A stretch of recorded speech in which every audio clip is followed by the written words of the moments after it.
Alam niyo ba mga kapatid na kahit saang bansa kayo pupunta, whether America, Canada, New Zealand, Dubai o dito sa Japan mga kapatid, makakapanood kayo ng mga gantong klaseng video. Why? Because Jesus will never give up on you and you cannot run away from the love of God.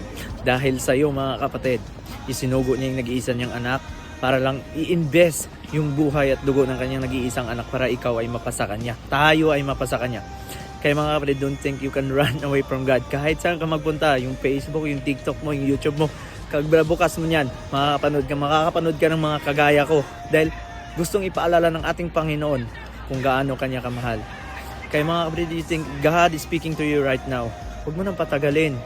Repent of your sin, bumalik ka sa Kanya, surrender your life to Jesus. Hanggat may pag-asa pa. Always remember, Jesus loves you and I love you too.